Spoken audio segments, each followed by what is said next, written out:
Olá, amada! 6+1 igual a você. Um programa que une diferentes histórias que no fundo, nos tornam iguais. Aqui nós celebramos o valor de nos acolhermos, de nos amarmos, respeitando umas às outras, a individualidade de cada uma, o tempo de cada uma e o jeito, né, que cada uma é. Porque não precisamos apontar o dedo umas para as outras. Nós precisamos sim nos dar as mãos. Nós somos mulheres complexas mesmo, né? Únicas, cheias de universos dentro da gente. Nós somos capazes de fazer 1000 coisas ao mesmo tempo, mas nós sabemos que a verdadeira força vem de Deus e dessa união. Este espaço aqui é isso, é para você florescer aqui com a gente. Então fica à vontade, sejam muito bem-vindas, porque quando a gente caminha juntas, ninguém fica para trás. Sejam muito bem-vindas ao 6+1 igual a você. Seja bem-vinda ao 6+1 igual a você. E como vocês já sabem, eu estou aqui com esse harém maravilhoso, com essas minhas amigas incríveis, que eu amo tanto. O valor de cada uma para mim é motivador no meu dia a dia, vocês sabem disso, né?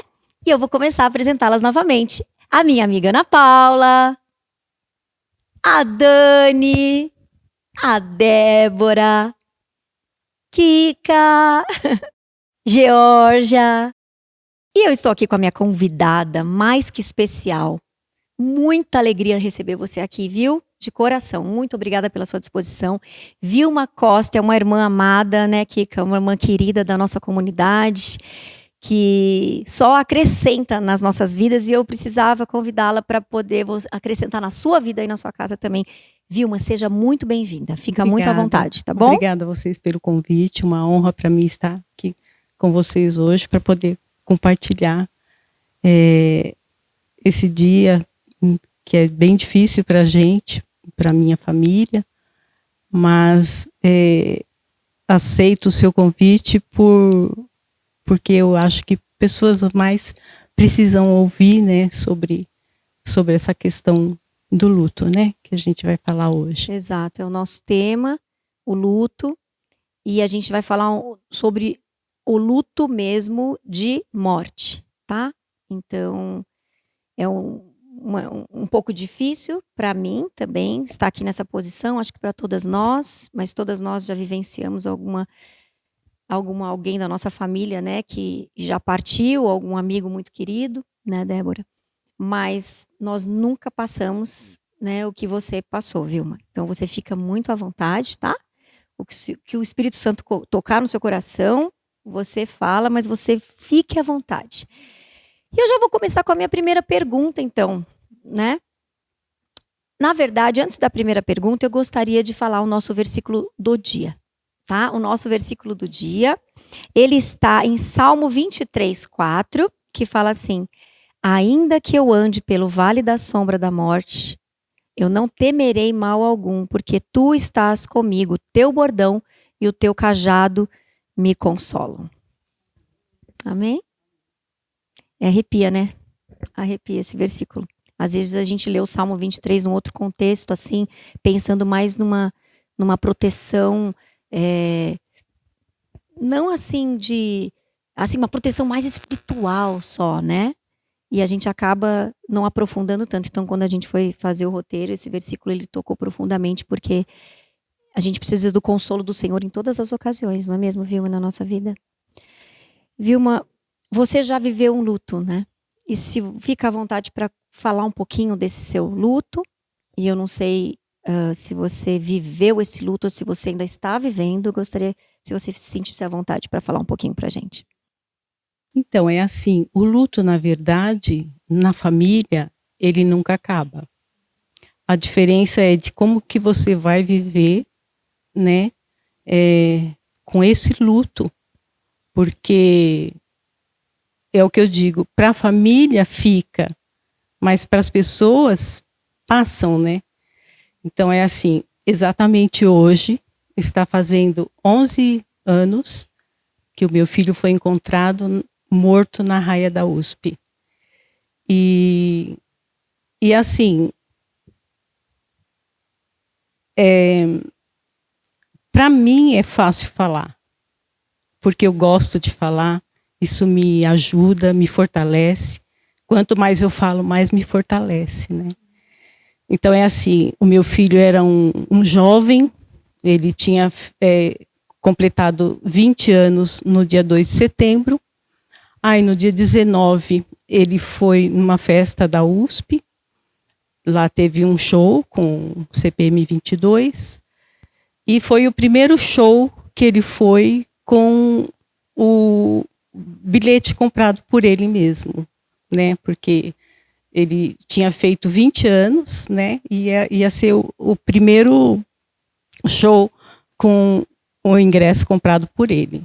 Ele foi, veio um amigo dormir em casa, um amigo de infância, né, dele, também já na idade de 20 anos. E ali naquela noite eles arrumaram, meu filho arrumou um lugar para ele dormir. E esse amigo, há muito tempo que eles não se viam, né? E esse amigo, conversando com esse amigo e falando, nossa, como você está lindo, né? E aí eu notei que esse menino, ele estava muito triste naquele dia. Porque ele respondeu assim para mim, olha, só minha mãe que nunca me falou isso. E aí tá, passou, Quando foram... você elogiou ele, ele falou que a mãe dele... Então você percebeu ali eu percebi buraco, né? Um vazio. Um vazio, né? E aí passou, foram para o show. Quando foi no sábado, 9 horas da manhã, eu fui ao quarto, não havia chegado ainda, porque normalmente o show, 6 horas, é a hora que está terminando o show, né? E aí eu vi que eles não estavam no quarto. Aí eu olhei pela janela e vi o carro dos amigos que levaram ele, né? E aí eles estavam ali por um tempo e aí eu chamei e falei, não, cadê o Vitor, né? Aí eles falaram, olha, nós estamos aqui desde as 6 horas da manhã, sem coragem de tocar a campainha para dizer que o Vitor sumiu. Poxa, como assim o Vitor sumiu? Ele sumiu às 5 horas da manhã, ele falou que ia buscar uma cerveja, e aí depois a gente falou que ia esperar ele no carro e ele não apareceu. E o amigo de infância dele estava no carro junto? Estávamos juntos. Estava na porta da sua casa com esses outros garotos. Aí eles entraram, e aí nesse dia mesmo, no sábado, começou as buscas, né? Vamos procurar. Então, nós ficamos procurando ele por 3 dias. Ele ficou desaparecido por 3 dias. E assim, até então, eu não tinha Jesus Cristo. Eu não fui criada num lar cristão, não fui. E aí, nessa busca, nessa procura, né, em abrir todos os lugares para procurá-lo, em casa já reverberou já pelo Facebook, pelo WhatsApp, o sumiço dele. Então, a casa foi enchendo de gente, de amigos. E aí tinha uma prima minha, amiga cristã, e aí eu naquela coisa, né, estava desesperada, não sabia o que fazia. O Vitor, um menino muito tranquilo, muito calmo, um menino família, sabe? E aí eu pedi para essa minha prima que fizesse uma oração comigo, né? Me veio no coração, preciso orar, né? Preciso de oração. Aí fui para o quarto e lá ela fez uma oração para mim. E na oração eu mentalizando, falei assim, Deus, me dá uma chance. Me dá uma chance. Quando eu falei me dá uma chance, eu sei o que era. Me dá uma chance de eu crer. Né? Mas em nenhum momento eu falei, me dá uma chance, traz meu filho. Onde está meu filho? Eu simplesmente pedi, Deus, me dá uma chance. Aí tá, ficamos procurando por 3 dias. Aí quando foi na segunda-feira, que nós estávamos indo para o DHPP, onde um outro amigo ia dar o depoimento, porque tinha vários depoimentos. Uns viram ele apanhando de segurança, muito parecido com ele. Outros viram ele muito surtado, como se ele tivesse provado uma substância, e ninguém sabia informar direito se era ele ou não. E aí,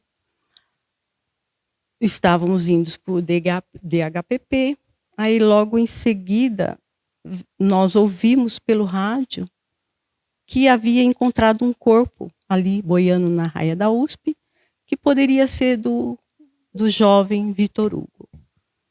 E aí, a gente, meu marido se descontrolou, ele estava no volante, e eu, com toda tranquilidade, que Deus já estava me preparando. Aliás, Deus já estava me preparando já uma semana antes, com coisas ocorridas que assim, depois a gente vai avaliando e fala, nossa, Deus sempre esteve comigo, né? Eu que nunca estive com ele, mas ele esteve comigo.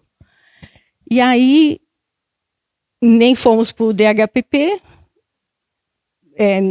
Na verdade, nós fomos e não entramos. Aí já entramos no carro do DEIC lá e fomos para o IML. E aí, quando falou no rádio que tinha encontrado o corpo dele, aí me veio na mente a resposta de Deus. Aí Deus falou comigo assim, essa é a sua chance. É essa a sua chance. E aí eu tive todo o entendimento, fui tranquilizando meu esposo. Amor, calma, fica tranquilo, que Deus está no controle. Aí nós fomos, para o DHPP. Assim, a morte do meu filho foi uma coisa, assim, foi surreal. Porque o meu filho era um menino muito tímido, era um menino de poucos amigos, até então o que a gente conhecia, que ele tinha poucos amigos. Era um menino muito educado, um menino que, quando ele chegava do colégio, ele ia para o fogão e perguntava, mãe, a Mara já almoçou? Que a Mara é a menina que trabalha com a gente. Ele não perguntava se eu já havia almoçado, se a irmã já havia almoçado. Mas ele perguntava, mãe, a Mara já almoçou? É assim, um menino que, se eu falasse, vamos atravessar aqui, ele fala, mãe, a faixa lá. Vamos atravessar na faixa, né? Então, assim, aí nós fomos lá para o velório, para o IML, para fazer o reconhecimento, né? E assim, todo o processo sobre tudo que havia acontecido, da forma que ele foi encontrado, ele estava muito machucado, ele tinha sinais de arrasto. Aí nós, logo em seguida, recebemos uma ligação de um advogado que a gente não conhecia, que nunca ouvimos falar, e ele era super famoso, esse advogado. E aí ele falou que ele queria pegar o caso do Vitor, porque ele tinha certeza que o Vitor tinha sido assassinado. E aí a gente falou, nós não temos condições de pagar um advogado. Não, imagina, a gente nem sabe o que aconteceu ainda, né? Tá, sei que esse advogado, nós fomos visitar e chegamos lá no escritório desse advogado.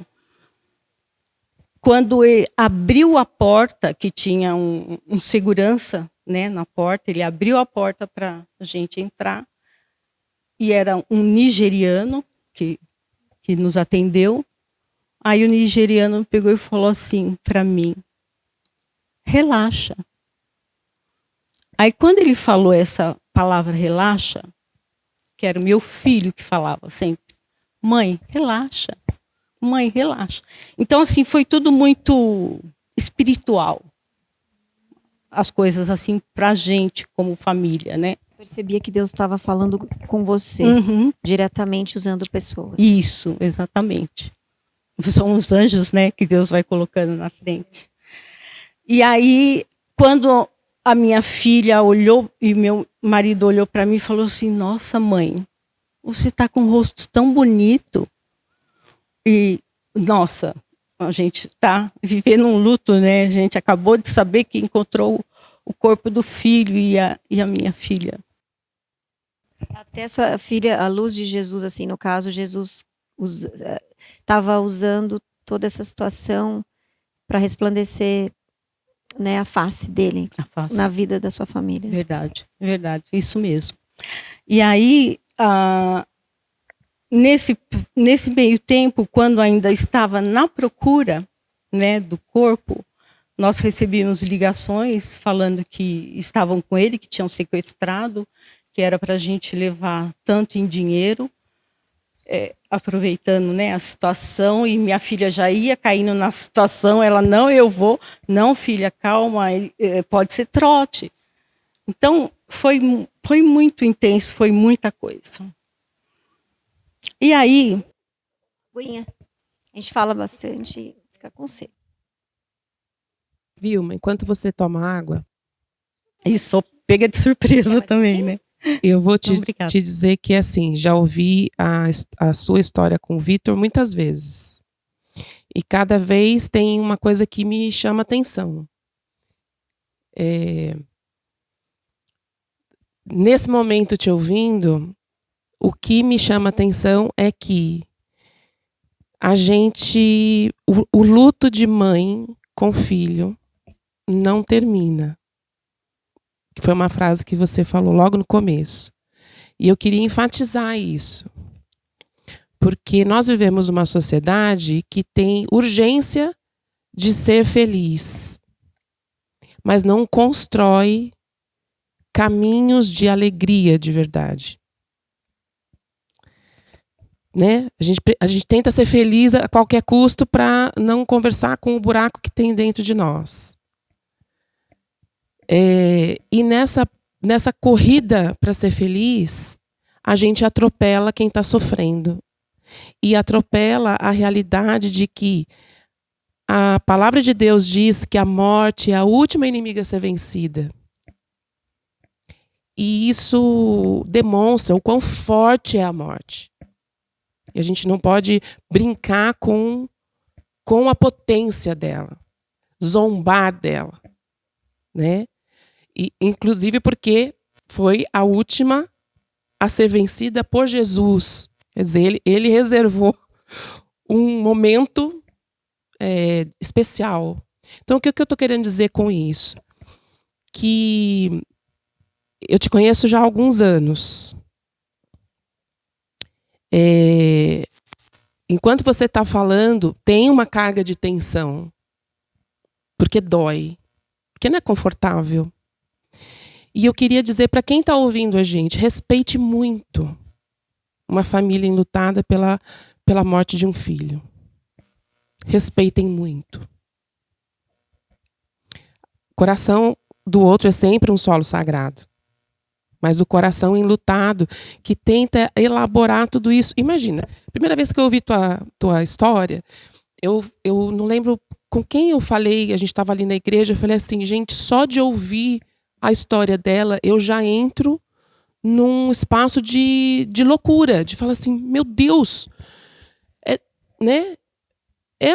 É perturbador. E você está sendo sustentada por Jesus todo esse tempo. Por Jesus. Né? Antes mesmo de conhecê-lo de fato. É verdade. Ele já conhecia. Né? O próprio Vitor, ele conhecia antes do Vitor existir, já tinha nome, né, para o Vitor. Mas eu queria enfatizar isso, porque principalmente entre nós evangélicos, nós tendemos a não dar valor. Às vezes a gente dá um valor gigantesco para uma coisa que não precisa de muito valor, mas para este lugar de respeito, né, em relação ao luto de uma família que perdeu um filho, a gente precisa exercitar isso, essa misericórdia. Kika, e você dizendo sobre o respeito, eu penso que olhando, né, para a dona Vilma e olhando para cada uma de nós que vivemos um luto, né, nós não essa questão do respeito, nós não podemos mensurar o que a outra pessoa está passando. Porque cada um reage de uma forma, né? Eu me lembro que publicamente, talvez eu tenha chorado uma vez a morte do meu pai, que foi no dia do sepultamento. Publicamente. Mas eu passei anos chorando sozinha. Né? Então, talvez quem me visse, ela já tá bem, já superou, né? Mas o que a dona Vilma pontuou foi essencial. O luto para a família não acaba. Nós ainda, né, claro, a Dani chorou, eu estava aqui com as minhas lágrimas. Nós, em algum momento, a gente revive essa história, mas talvez não com tanta dor, né, Vilma? Não com dor. Eu sinto hoje que é um sentimento de gratidão pelo que nós vivemos, né, pela nossa história. Inclusive, eu ia aproveitar a oportunidade também para falar um pouco, porque cientificamente, psicologicamente, a gente tem as fases do luto, né? São 5 fases, né? Eu não sei se você já conhece as fases do luto da Eu conheço, Elizabeth. sim, a fase do luto, mas eu não vivi essa fase. Pronto, a minha pergunta era essa. Nem sei falar as fases do nem luto. meu esposo, nem a minha filha, né? Então foi, como eu digo, foi tudo muito muito mágico, assim, muito abençoador. Porque a Bíblia supera todas as técnicas, todas os, né? Sim, as teorias Isso, científicas. então agora eu sei o que a Bíblia, né, diz, porque antes eu nem sabia, né? Então é assim, Deus foi se revelando à medida de tudo foi acontecendo, Deus foi se revelando, mas através do poder dele. Eu não conhecia a palavra. Quem conhecia a palavra era meu marido, né? Ele sempre lia a Bíblia, tanto que meu filho perguntava: "Pai, que tanto você lê a Bíblia?" Aí o meu marido responde: porque para poder entender. Nossa, mas você lê e você não entende? Da primeira vez que lê, você não entende? Tanto que o meu esposo, ele reescreveu a Bíblia todinha. Ele levou 7 anos e reescreveu toda a Bíblia. Olha, eu tenho esse desejo. Tenho esse desejo. Foram 10 cadernos de 200 folhas. Foram por 7 anos. Ô Su, olha que interessante, né? Você disse das fases do luto e a dona Vilma falou, eu não passei por isso. Olha como é interessante a gente sentar e conversar e ouvir, porque quando o meu pai faleceu, eu lembro que uma pessoa me falou, existem 5 fases, você vai passar pelas 5 fases. Eu esperava passar pelas 5 fases, eu pensava, em qual fase eu tô agora? Olha, que coisa maluca! E a minha fase, as fases do luto, eu vivi enquanto meu pai estava vivo, mas eu sabendo que ele tinha uma sentença de morte que duraria 3 meses, e Jesus deixou ele viver 2 anos, e eu vivi as 5 fases do luto, a negação, eu vivi a depressão, vivi a barganha, né, vivi finalmente a aceitação. Mas eu lembro que nesses 2 anos teve um dia que meu pai chegou em casa com o lugar que ele queria ser enterrado. Ele saiu o dia todo, ninguém sabia onde ele estava. Lembra disso, Gê? Comentei com você na época. Eu falei, gente, ele pegou e trouxe o panfleto assim na mesa. Tava eu, meus irmãos, a minha mãe, e falou assim, aqui que eu quero. E meu pai era a pessoa que mais tinha medo da morte. Eu não conhecia outra pessoa que tinha tanto medo de morrer na minha vida.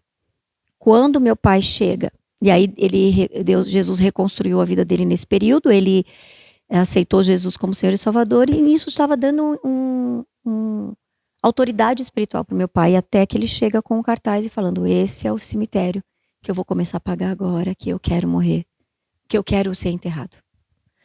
Aquilo foi impacto, sabe? Na hora eu rasguei o papel. Na hora eu rasguei e falei, nunca mais eu quero que o senhor fale disso. Eu estava na negação, e eu lembro exatamente que eu vivi isso durante esse período. Você fala uma coisa sobre essa parte de... Eu tenho pensado sobre o luto, né? A gente fala, se eu tenho um valor totalmente aqui, é muito difícil. Né? A Vilma está falando sobre o consolo de Deus. O consolo de Deus é saber onde é o nosso lugar. Isso me traz a memória, porque às vezes a gente tem tantos medos, né? Quando você falou seu pai com medo da morte, a gente tem medo de perder um filho, de perder um neto, é inconcebível. Mas porque a gente foca aqui. e esquece da eternidade, né? Eu olhando vários textos na palavra, eu olhei em Deuteronômios, onde Deus fala, né? Ele dava um tempo do luto, quem estava chorando por Moisés, e falou, agora é a hora de entrar na terra prometida. Porque chega um momento que tem uma escolha, né? Da gente sair daquele sofrimento e falar, agora eu preciso olhar e receber esse consolo, consolar os outros, como diz em 2 Coríntios. Sim, mas a gente tem essa questão, eu achei muito interessante o que a Vilma falou, que a gente tem aquela questão de pensar assim, do apego mesmo. E aí, quando ela disse para mim que ela conheceu Jesus numa experiência de morte de um filho, é algo assim, é algo tão, porque assim, a gente tá lá, sempre é no meio, sempre é no deserto, nunca é no amor, né? A gente vem para Jesus na dor, mas eu nunca tinha ouvido falar de uma situação assim, Vilma, uma experiência assim. Então, na verdade, essa coisa do viveu na dor para poder aprender, viveu no amor para poder aprender. Isso para mim não é real. Para mim, como pessoa, não é real, né? Porque a partir do momento que Deus nos deu a vida, e é só Ele que tem o poder para tirar, né? Então você acredita que foi a vontade de Deus, porque Ele podia ter, né, sido socorrido, podia ser outra história. A minha história de vida poderia ter sido outra. Sim, mas foi muito forte a oração que você fez ali. Fala comigo, né? Uhum. E ali o Senhor Jesus, ele já estava falando antes? O Espírito Santo já estava ali te sondando, te batendo nas portas do seu coração? Então, aí o que mais me impactou assim sobre o amor de Jesus foi quando porque assim, ó, lá no show tinha 5.000 pessoas, ele foi com 5 amigos e o meu filho não, e ninguém viu e ninguém sabe, né? Foi essa questão que a gente levantou. O advogado, onde ninguém que está o descobrir. amor dessas pessoas, né? Se você viu alguém apanhando, como que é impressionante você fazer um show num lugar daquele, gente, foi horrível. A gente procurava o nosso filho nos latões de lixo, sabe? Então, assim, não tinha estrutura nenhuma, né? Mas, enfim. E aí, quando foi que a minha filha estava lá no computador e ela viu a notícia, porque foi bem noticiado, né? Foi por isso que os advogados entraram em contato com você. Foi porque eles bem... viram na mídia e aí Isso. tentaram ajudar. E ajudou? Foi bem... Conseguiram descobrir alguma então, coisa? É assim, até hoje, para nós como família, está em segredo de justiça. O que se sabe que foi levantado no WhatsApp, porque conseguiram resgatar o celular, que caiu na água, e lá eles falaram que eles iam usar uma droga nova, o Vitor ia experimentar, o amigo que dormiu em casa, que levou, confessou que levou, tanto que quando ele confessou e o delegado nos contou, a minha vontade era sair e abraçar aquele menino. Porque eu fiquei pensando, meu Deus, como que pode? Amigo de infância, né? Não foi por maldade, foi porque eles estavam vivendo. O Vitor já tinha feito 20 anos. Ele começou a trabalhar porque ele queria fazer uma tatuagem. E quando ele recebeu o dinheiro dessa tatuagem, ele falou que o dinheiro do trabalho, que ele falou que ia fazer essa tatuagem, aí eu e o pai já mudamos na hora, né? A gente não é a favor disso. E aí, chegando em casa, eu perguntei, filho, você viu a reação do seu pai quando você falou em fazer tatuagem? Ele falou assim, mãe, eu vi, eu percebi. Mas fica tranquilo, fala para ele ficar tranquilo, que eu só vou fazer quando eu estiver morando sozinho. Então, assim, ele era um menino muito maduro, né? Maduro, consciente. E aí, no laudo, porque assim, durante o processo de descoberta, a gente notava que o DHPP estava bem, eles iam, que nem a delegada lá falou, olha, eu vou me aposentar, tal mês, mas enquanto a gente não descobrir sobre a morte do seu filho, a gente não vai aposentar. Mas pode manter sigilo sem o consentimento da família? Não, Assim, segredo sim, de justiça. pode, de justiça. mas o inquérito já acabou, é isso? E agora tem um Então, processo. Então, eu vou concluir. Aí eu estava indo lá, meu marido não, nessa época meu marido trabalhava ainda no banco e ele não tinha condições de ir, porque o meu marido fala até hoje, ele chora, né? Ele não consegue. E aí, quando foi a última vez que eu fui para saber notícia, eu já notei diferença na postura dessa delegada. Aí ela pegou e falou assim, Vilma, você já pensou na possibilidade do seu filho ter se jogado lá? Aí eu, já na hora, falei, mas por que a senhora está falando isso, né? Ela falou assim, não, porque foi encontrado microfuros na camiseta dele. Eu falei, microfuros? Mas até então não tinha nada relatado sobre microfuros. Então, mas isso foi concluído agora, no processo da investigação. Aí eu falei para ela, tá, mas e os arrastos, sinais de arrasto e os arrastos nas costas? Ele tinha sinais de arrasto nas costas e o supercílio estava cortado. Aí ela falou assim, olha, talvez ele, no âmbito de querer sair da água, pode ter sido se machucado.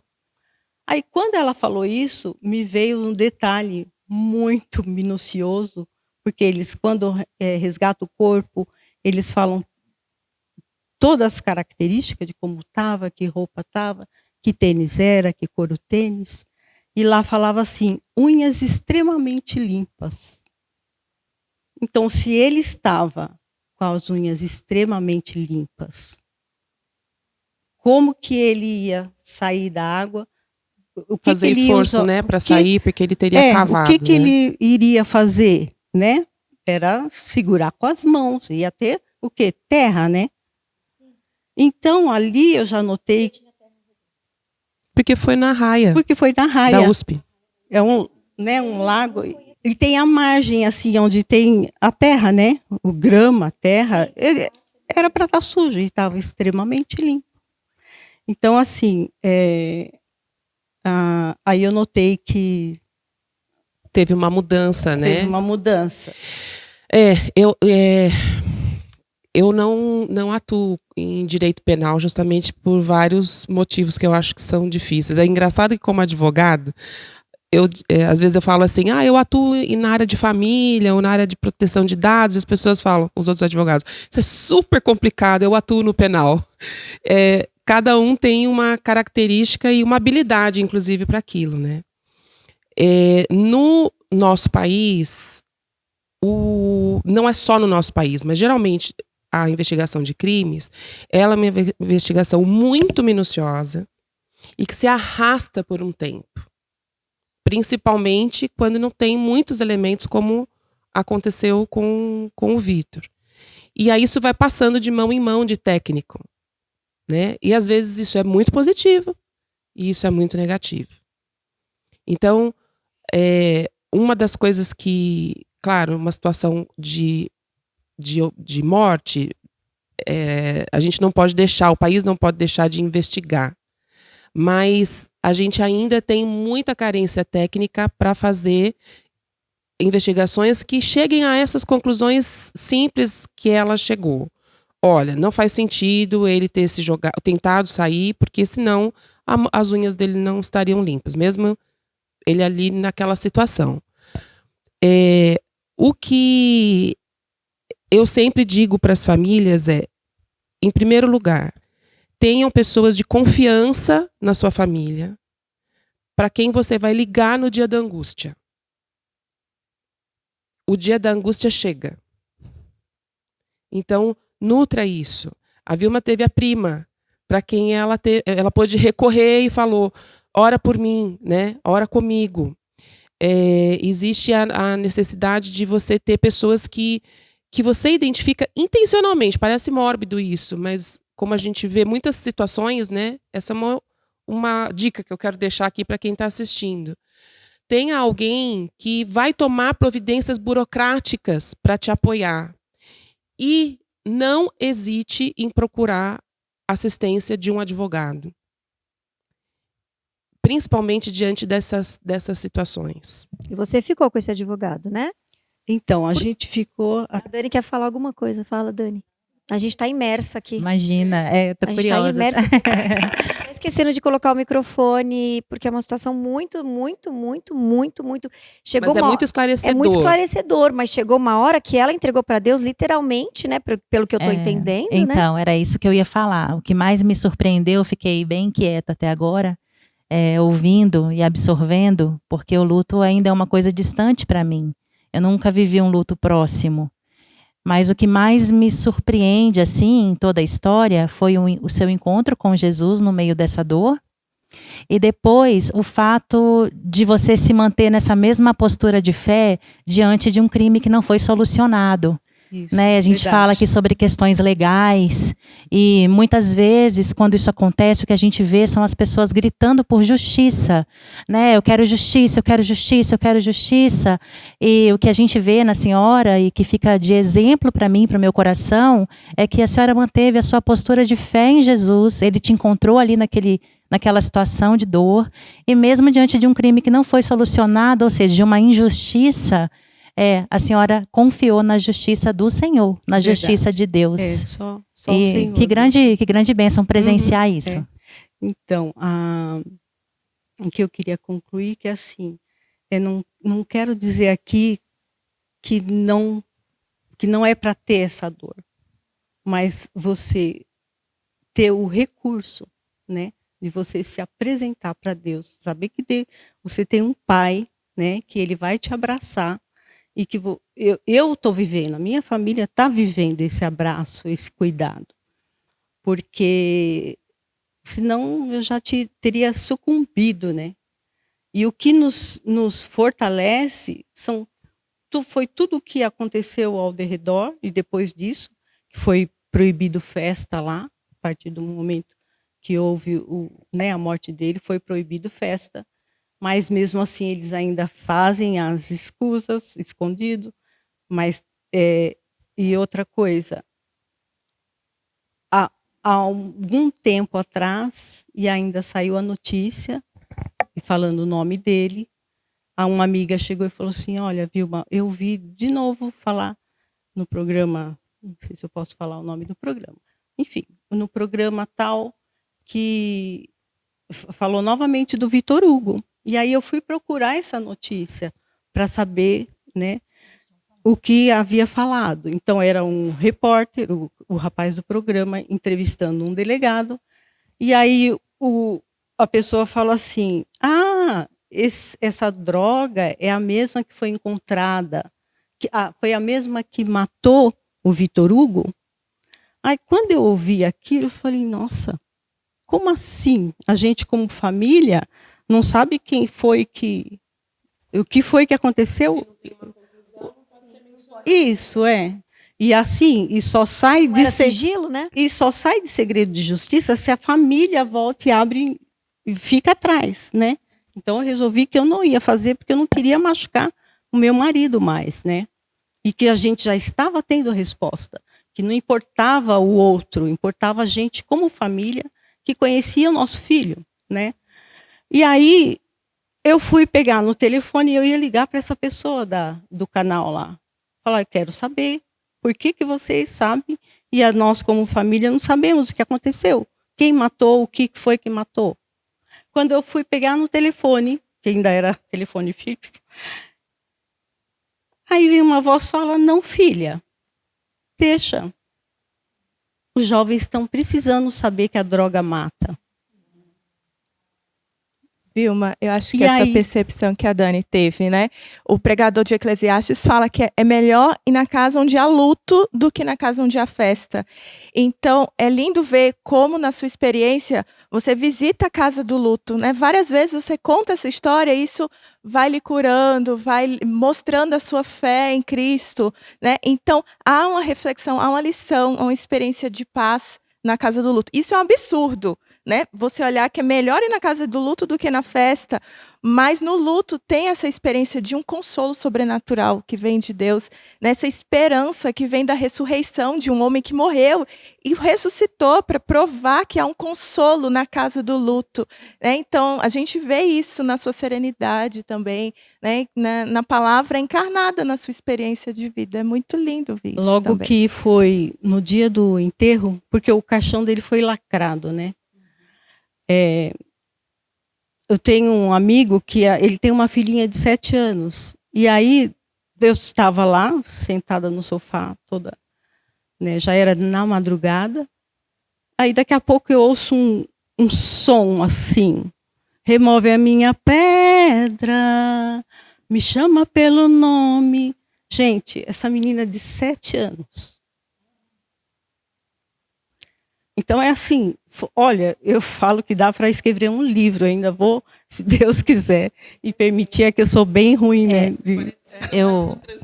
Se o seu marido transcreveu a Bíblia, ele tem que transcrever essa história, né? É verdade. E aí cantando, sabe? Então foi pessoas que eu não conhecia, e hoje eu sou amiga, porque escreveu poemas para o meu filho, sabe? Então, aí... Quando aconteceu essa coisa, né, Deus, de falarem que foi a droga que matou, os jovens precisam saber. Gente, passaram-se 2 anos. Uma pessoa ali mandou no meu WhatsApp, porque o nosso celular foi televisionado, todo mundo sabia o número do nosso celular, né? Aí eu recebo uma mensagem no WhatsApp de um rapaz falando: tia, eu queria que você me ajudasse numa coisa. Aí eu falei: tá, mas como que você, né, pegou o celular, tudo? Não, então, é porque saiu, né, na mídia, e assim, eu queria que você me ajudasse. Eu estudo na USP e tenho uns amigos que estão combinando de usar a mesma droga que diz que o seu filho usou. E aquilo eu fui vendo a mensagem e fui, sabe? Falei: meu Deus. Aí minha filha estava do lado, meu marido falou: olha isso daqui. Tá, e você quer o quê? Eu gostaria que você me ajudasse a fazer esses meus amigos entender e fazer a cabeça dele para eles não usarem. Aí eu falei: você contou a história do Vitor Hugo? Ele falou assim: ele já sabe, mas não. Então, e você? Você usa? Você vai usar também? Ele falou assim: não, porque eu tenho. Ele tem aquele problema que desmaia. Isso. E aí eu falei assim: você vai nessa festa? Ele falou: não, porque eu estou com o pé quebrado. Eu falei: você está pedindo ajuda, né? Então, assim, são todos de maior? São maior de 22? São todos de maior. Eu não vou dizer para você contar para os pais. Ainda perguntei: são seus amigos ou são seus colegas? Falou: não, tia, são meus amigos mesmo. Então, assim, ó, você vai nessa festa. Você vai nessa festa. Eu falei: mas eu estou com o pé quebrado. Então, você vai. Mas sabe o que você vai fazer? Você vai fazer aquilo que não foi feito com meu filho. Você vai cuidar dos seus amigos. Você tem condições? Você tem como comprar esse ingresso? Tenho. Então, você está pedindo, minha ajuda é essa que eu vou te dar. Você vai acompanhar eles, vai cuidar deles. Se por acaso, na hora de combinarem lá de usar, e você vê que a coisa está fugindo do controle, você manda mensagem que a gente manda, que eu vou correndo socorrer. Então é assim, isso para mim foi a resposta lá atrás, quando eu falei. Os jovens precisam saber, sabe? Então isso aconteceu, foi mais uma resposta de Deus. Ele deu retorno para você depois? Deu retorno, era 4h da manhã. E aí, como que foi? Eu falei: você me fala, porque eu tenho curiosidade de saber, porque falam que viram um menino louco lá. Não, tia. Usou, um ria muito, o outro até que dormiu, mas não foi nada assim. Em 20 minutos, acabou o efeito. Então, assim, tudo foi resposta de Deus para Parece uma a nossa experiência vida. que Deus permitiu que né? ela vivesse para ela. E Não quando parece isso? foi Deus, porque assim, a gente enterrou ele numa semana. Quando foi numa segunda-feira da outra semana, eu procurei o psiquiatra. Aí eu cheguei no psiquiatra. Agora eu queria falar sobre para aquelas pessoas que às vezes têm resistência em querer procurar ajuda médica, né? Eu procurei o psiquiatra porque eu não pude fazer reposição hormonal. Eu estava numa fase de menopausa. E eu tinha feito uma cirurgia onde eu tenho um meningioma, e esse meningioma, ele é, como se diz? Ele se alimenta de hormônio. Então, eu não podia tomar hormônio. E aí eu cheguei no psiquiatra e falei assim, olha, eu estou aqui porque eu queria que o doutor me receitasse um remédio. Aí contei a história para ele, sozinha. Procurei o psiquiatra. E aí falei, olha, aconteceu isso a semana passada, né? E aí esse médico chorou comigo e falou assim, olha, esses anos todos de médico. Eu gosto. Eu nunca vi no meu consultório uma pessoa que passa pelo luto com tanta clareza e com tanto discernimento de que precisa se tratar. Eu falei, porque eu tenho uma filha e tenho um esposo. E eu não quero enlouquecer. Isso foi logo no mesmo ano? Foi. E na depois... semana, enterramos num dia, na outra semana eu já estava procurando. E como você encontrou a igreja? Depois dessa experiência com Deus, aí você foi para a igreja então, sozinha? Sua cunhada continuou te dando um suporte? A igreja foi todo diferencial, né? Primeiro, Jesus Cristo. E segundo, a igreja. Eu não estou dizendo a igreja em si, mas o corpo da igreja. Eu tenho uma amiga, essa amiga, ela é amiga porque o filho dela estudou com meu filho desde pequenininho, e essa pessoa vivia me mandando convite para ir na igreja, para assistir cantatas, a Beth Zaliuska. Então, e eu só ia quando tinha cantata e quando tinha o coro, né? E aí a gente começou, e eu ia assim, esporadicamente, sempre quando tinha cantata de Natal, apresentação, né, do coro, que eu gostava muito.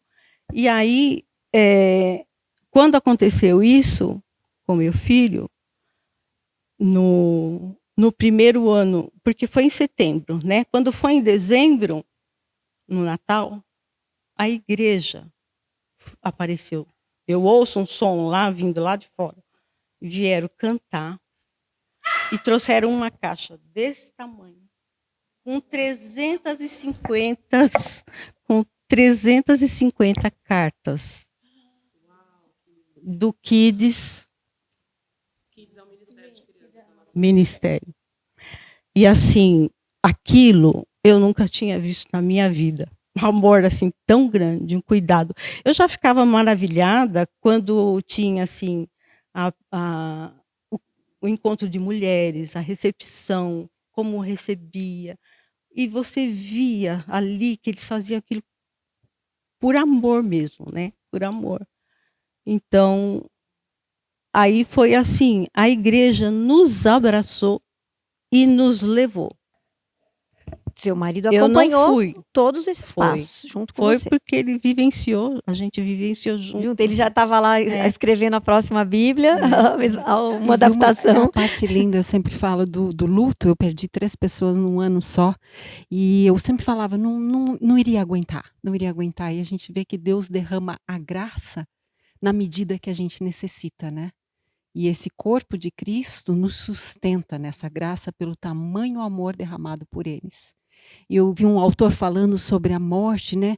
E ele fala, se eu não, né, eu não tenho como todo esse tempo que o seu filho passou com vocês, ou aqueles entes queridos que faleceram, mas estiveram conosco, honrá-los com a nossa vida em Cristo, após a morte, né? E não morrer junto com eles. Isso para mim foi muito, muito importante. Eu sei que Deus derrama graça na medida que a gente precisa. Amém, verdade. Isso é Uma verdade. coisa na sua fala, que você fala do Vitor no presente. Uhum. É, presente. Você fala no presente, porque a morte e a ocasião não define o Vitor. Ela não bota um rótulo nele. Então, ele é um rapaz, por tudo que você falou, ele é um rapaz respeitoso, um filho obediente, um filho atencioso, amoroso, que recebeu muito de vocês e que buscou, naquela situação, experimentar coisas que estavam ao alcance dele. É o que eu digo, né? Jovem. Isso não define quem ele era, ou quem ele é. Isso eu acho muito poderoso, porque a vida, ela é maior que a morte. Sempre. A vida terrena é uma só. É. Né? E ela é maior que a morte. Então, e ela é maior quando que quando a gente lembra, vivi o luto da minha mãe no meio da pandemia. Na verdade, no começo da pandemia, né? Minha mãe já estava adoecida com Alzheimer, depois diagnosticou um câncer. E foram muitas idas para UTI, muitas voltas. Muitas vezes eu ministrei na igreja falando, gente, vamos orar aqui, porque acho que a minha mãe agora vai e nunca ia, né? E a gente falava assim, ela está nessa conversa, nessa negociação com o Espírito Santo, falando, então, ó, não quero, ainda estava resistente.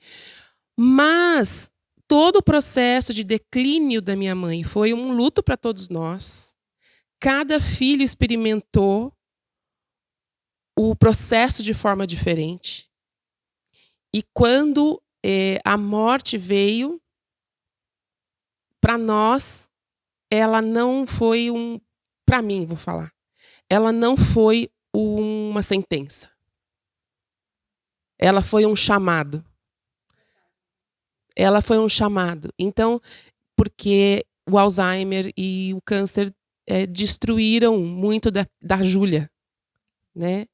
Então, eu olhava e falava assim, agora com Jesus está a Júlia, que foi chamada por Jesus aos 15 anos, totalmente restaurada e gozando da presença dos queridos que ela já não via há muito tempo. E dentro desse corpo de Cristo, como é o ambiente de ser consolado da morte? Porque é no corpo de Cristo que a gente tem essa esperança que Cristo, que morreu e ressuscitou, ele vai voltar. E os mortos em Cristo vão ressuscitar e nós vivos estaremos juntos com Ele para sempre. Então, ser consolado da morte é no corpo vivo do Senhor, é na igreja de Jesus. A gente tem a revelação verdadeira da vitória da morte, né? Então, João 11:25 fala isso. Então Jesus declarou, eu sou a ressurreição e a vida. Quem crê em mim, ainda que morra, viverá. Né? E todo o que vive e crê em mim, não morrerá eternamente. Eu queria até aproveitar que a gente já está chegando no finalzinho do nosso programa e pedir para você deixar para os nossos espectadores que estão nesse momento passando por algum luto, né, e deixar alguma mensagem, né, para consolar o coração, né, das pessoas. Você já consolou o nosso aqui, deixou muita coisa para a gente. Eu tenho certeza que para o público também em casa, mas Tá bom, deixa o nascimento e a morte é algo contínuo todos os dias. Não sei se alguém está em casa aí precisando dessa palavra, mas eu tenho certeza que vai edificar. Tá, eu queria deixar que assim, ó,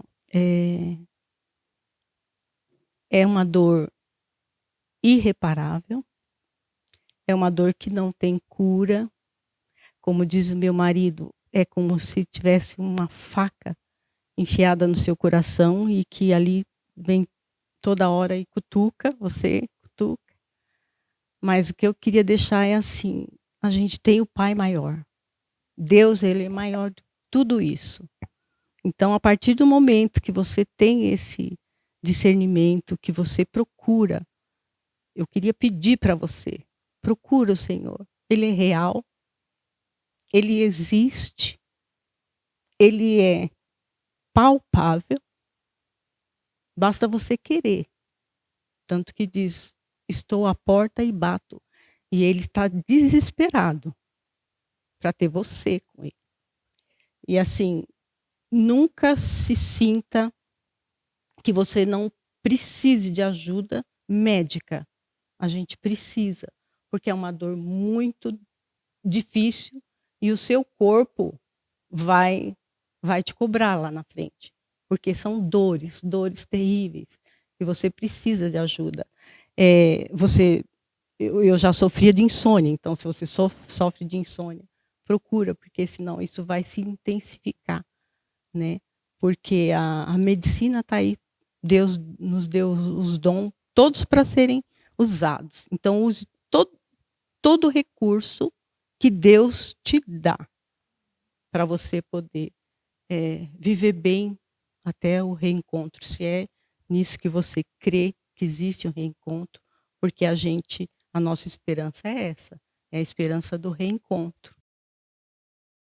E olha, se você que está ouvindo a gente ainda não crê em Jesus como o único salvador da sua vida, se você nunca fez essa oração que a Vilma fez no momento de dor, você não precisa de nenhum momento mágico para que isso aconteça. O que você precisa é ajoelhar aí onde você estiver ouvindo a gente e conversar com Deus e chamá-lo para te acompanhar, para morar em você e para te acompanhar no vale que você estiver vivendo. Inclusive, eu senti de fazer uma oração. Vamos? Não existe Pode dor fazer, que o Espírito Santo não restaure. A restauração, ela vai acontecendo aos poucos. A perda de um filho é irreparável.